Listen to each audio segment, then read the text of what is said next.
Hello friends, welcome to Unify Study. My name is Rudra Pal. I have total 8 years of industry experience and I love the programming. So today we will learn the programming concept called recursion through GATE previous year questions. We will start from GATE 2019. Let's take a problem that appeared in GATE 2019. The problem is there is a method called convert. That method takes an argument int n, and if n less than 0 then it will print and the value of n, else it invokes the same method convert with n by 2. After that it will print n modulo 2. So what will happen if the function invoke with some positive integer? So if we go through the function description, it is pretty clear that this is a recursive function because we are invoking the convert method from here. So we are invoking the convert method recursively. So this is a classic recursive problem. So what is recursion? Recursion is a programming style where we invoke the same method again and again to solve a subtask of a given task, and when the method returns we will generate the actual result. So if you see here, to generate the value for n, we are invoking the same method with n by 2. That means we are using the same function with some different value. So before understanding the concept of recursion, we have to know that how function call actually work. So when we invoke a function from a particular function, that function state will be stored into a stack.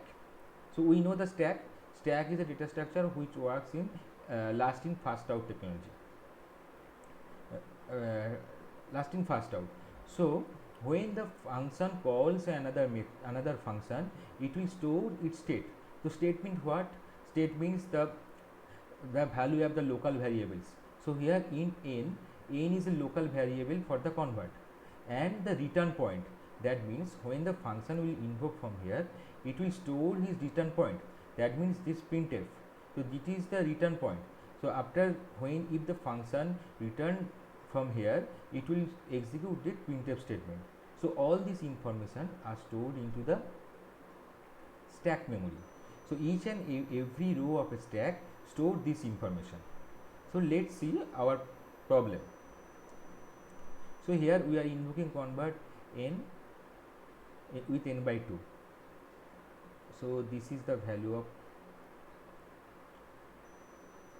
n, this is the value of n by 2, and so we start say n is equal to 5. So when n equals to 5, so it will come here 5 less than 0, no, it is false. So it will come to else condition. In the else condition, it will invoke as 5 by 2. So as it is a integer division, so this is 5 by 2 equals to 2. So it's next time the convert method will be invoked with n equals to 2. Now again we will check 2 less than 0, no, it is false. So it will come to else condition. In the else condition, again it will invoke the method with n by 2. That means 2 by 2 equals to 1. So again it will come with n is equal to 1, and here it will check that 1 less than 0, no, it is false. So it will again come to the convert method and it will invoke with 1 by 2. So here is 1 and 1 by 2. So as it is a integer division, it will produce as a 0.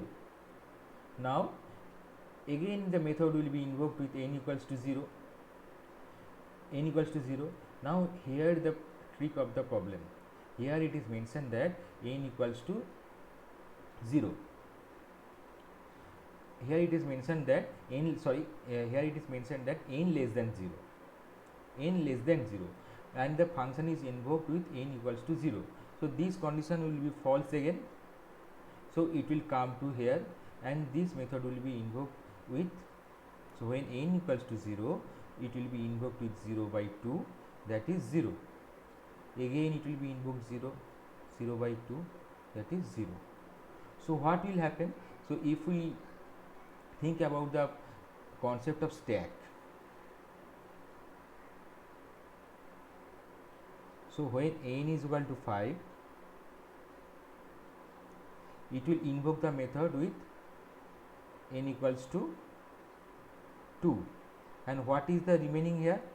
Remaining print 5 modulo 2. And when it will invoke n equals to 2, then what is the remaining thing? Remaining statement print 2 modulo 2. So like this, it will then invoke n equals to 1, then it will invoke n equals to 0, then it will invoke n equals to 0, then it will invoke print 1 modulo 2. It will want to invoke print 0 modulo 2. Now if we see this, as this terminating condition is not working properly, because when we invoke the method with n equal to 0, this condition is false. 0 less than 0, this is false. So it will invoke convert 0 again and again, and after some point of time this stack memory will be exhausted. This stack memory will be exhausted with the call of convert 0, and it will create a infinite loop, and the program will exit. So let's see the concept of recursion. The same method will be invoked again and again, that we have mentioned, and then method should have a terminating condition, otherwise it will be an infinite loop. So this is the most important condition of a recursion. So every recursive method should have a proper terminating condition. If there is terminating condition is not there, it will definitely create the infinite loop and the program will terminate, and infinite loop will produce the stack overflow error. So in different language there are different ways they represent the stack overflow, but underlying is the stack overflow, and actual result will produce when recursive method comebacks after successful termination of the recursion. So in our case there is no successful termination. Now let's see what are the results. So it will print the binary representation of n in the reverse order and terminate. It will print the binary representation of the n but will not terminate. It will not print anything, and it will not terminate. It will print the binary representation of n and terminate. So we have already seen that the program will not terminate. So the C and D we can eliminate. Now we have to think that whether B and C, which one will be correct, whether the program will print something or not. So if you see here, this statement is always false, so this print statement will never execute, and the remaining statement is this print statement. But before that, this convert will be recursively called, and this convert call will create the stack overflow. When it is a stack overflow, the program will terminate. So there is no scope of executing this printf statement. That means our program will not print anything. So it will print the binary representation of n. No, this is wrong. So what will be the answer? Answer will be C. It will not print anything and will not terminate. Now if you want to get some output from this program, what we have to do and how this change will give some output. See here, the problem is n less than 0. Now if we make it as a n less or equals to 0, then what will happen? So if we see the stack,